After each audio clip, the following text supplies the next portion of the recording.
Pada zaman dahulu, di sebuah pelosok hutan lebat Kalimantan, hiduplah seorang pemuda bernama Uder. Ia tinggal bersama istrinya dalam sebuah rumah sederhana yang dikelilingi oleh rimbunnya pepohonan dan gemericik aliran sungai yang tak jauh dari pemukiman mereka. Meski sudah berkeluarga, Uder dikenal sebagai sosok yang amat malas. Ia enggan bekerja, bahkan untuk sekadar mencari nafkah demi kelangsungan hidup istri tercintanya. Hari-harinya lebih banyak dihabiskan dengan bermalas-malasan, membiarkan waktu berlalu begitu saja, tanpa tujuan yang jelas. Kegiatan favorit Uder hanyalah memancing di sungai kampung. Namun, anehnya, meski sering memancing, hampir tak pernah ia pulang membawa ikan. Tangannya lebih sering kosong, dan wajahnya tak menunjukkan rasa bersalah sedikit pun. Warga kampung, termasuk istrinya, sudah tak terhitung jumlahnya menasihati Uder. Mereka menyayangkan sifat malasnya yang makin menjadi-jadi. Namun semua teguran itu hanya masuk telinga kanan dan keluar telinga kiri. Uder tetap bergeming.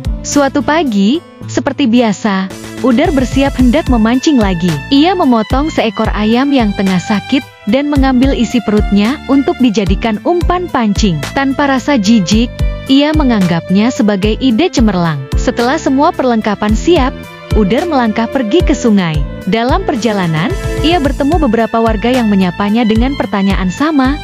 "Hendak kemana, Uder? Umpannya pakai apa kali ini?" Dengan nada kesal, Uder menjawab bahwa ia akan memancing dan menggunakan isi perut ayam sebagai umpannya. Namun pertanyaan yang berulang itu membuatnya makin kesal. Ia merasa terganggu, seolah orang-orang hanya ingin mencemoohnya. Tak lama kemudian, ketika hampir sampai di sungai, Uder bertemu sekawanan kera liar. Anehnya, kera-kera itu pun bertanya hal serupa, membuat Uder naik pitam. Tanpa berpikir panjang, ia menjawab kasar bahwa umpannya adalah isi perut nenek moyang mereka. Jawaban itu membuat kawanan kera marah besar. Mereka mengamuk dan langsung menangkap Uder. Tubuhnya digantung terbalik di pohon, dibiarkan begitu saja dikerubungi semut hutan. Uder tak berdaya hingga akhirnya tertidur karena kelelahan. Keesokan paginya, Uder terbangun dan melihat para kera mengelilinginya. Mereka bertanya dengan nada mengejek, "Tidurnya enak, Uder?"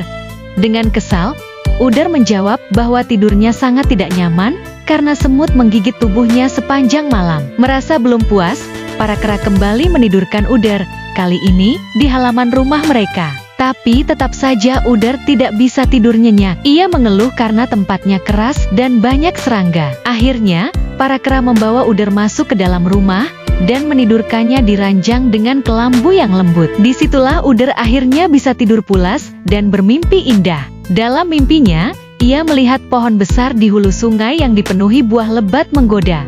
Setelah terbangun, Uder menceritakan mimpinya, dan kawanan kera pun membawanya menuju tempat yang dilihat dalam mimpi. Di sepanjang perjalanan, Uder diam-diam menjatuhkan batu sebagai penanda jalan pulang. Benar saja, di hulu sungai terdapat pohon besar yang penuh buah. Para kera langsung memanjatnya dengan riang, ingin memetik buah yang menggoda itu. Melihat kesempatan, Uder dengan diam-diam membakar pohon tersebut. Tak disangka, api menyebar cepat dan membakar seluruh pohon, beserta kawanan kera yang sedang berada di atasnya. Semuanya hangus tanpa sempat menyelamatkan diri. Mengikuti penanda batu yang ia jatuhkan, Uder kembali ke rumah para kera. Di sana ia menemukan seekor kera betina yang sedang hamil. Hatinya sempat tergerak untuk membunuhnya, tapi rasa kasihan mengalahkan ketakutannya. Akhirnya, Uder memutuskan untuk meninggalkan tempat itu dan kembali pulang. Sejak kejadian tersebut, ia menjadi pribadi yang berubah total, lebih rajin,